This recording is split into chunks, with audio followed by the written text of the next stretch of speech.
pagtitipan sa Diyos ay aking pagpapalain sapagkat tataglayin ninyo ang aking pangako magpakailanman. Kaya't aking mga anak, patatandaan ninyo ang aking tipanan at ito'y huwag ninyong iwawanggit. Ito ay inyong itali sa inyong mga kamay at lagi ninyong pagnilayan sa araw-araw sapagkat hindi nyo nababahin ang gantimpalang inyong makakamit. Hindi man po kayo payamanin sa mga karamihan dito sa daigdig. Ngunit tatanggapin nyo naman ang mahabang buhay, kalakasan, at gintong karuniman. Kaya't aking mga anak, kapag tibayin ninyo ang inyong pananampalataya, kapag tibayin ninyo ang inyong pag-ibig sa akin, upang makamit ninyo ang pangakong iyan.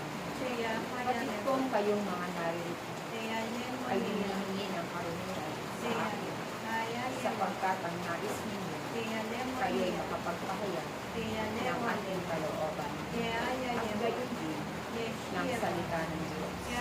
Huwag kayong mag-alala. Ang lahat ng bagay ay ipagkakaloob ko sa inyo, sapagkat batid ko ang lamanan ninyong kalooban. Naway sa panahon na iyan ay inyong tanggapin. Naway iyan ay patuloy ninyong gamitin sa pagpapakilala sa aking pangalan, sa pagpapahayag ng aking mensahe. At iyan ay ipangako ninyo sa ating tipanan, sapagkat ang aking mga anak na aking pinagkalooban ng mga bagay na iyan ay malaon ang pinalimutan ang aking tipanan. Kung kaya't kayong mga naririto na nakikipagtipan sa akin ay tinatagubilinan ko sa panahon na iyan ay inyong makamit. Pangako ninyo na iyan ay gagamitin ninyo habang kayo'y nabubuhay at habang kayo'y naglilingkod sa komunidad na ito. Sapagkat napakahalaga ng aking mga kaloob na inyong ginagamit sa araw-araw. Sapagkat iyan ang magbibigay sa inyo ng kaligtasan, ng kalakasan na dapat ninyong makamit habang kayo'y naglilingkod at nakikipagtipan sa akin. Aking mga anak, sinasabi ko sa inyo ang aking katapatan. Kaya't maging tapat nawa kayo sa bawat tipan, sa bawat pangako na inyong bibigkasin sa aking pangalan, sapagkat ako'y Diyos na makapangyarihan sa lahat. At ang mga salita ninyo ay aking pangahawakan.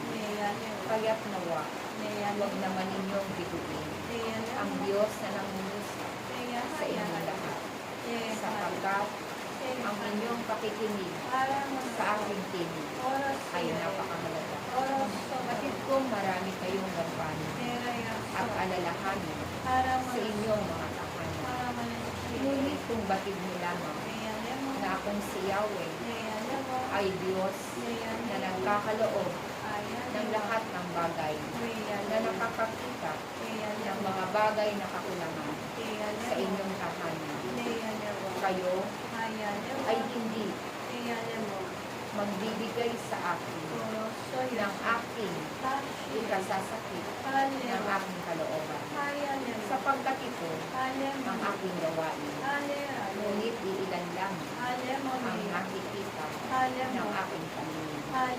Kaya't aking mga anak, naway sa panahon ng ating tipanan ito, nawa ang lahat ng may pinagkalooban na makaunawa ng aking wika ay nakapagtipan sa akin, upang nang sa ganun kayo ay magtitipon, sapagkat ang aking tinig ay tinig magpakailanman na lagi ninyong maririnig sa panahon ng ating pagtitipan.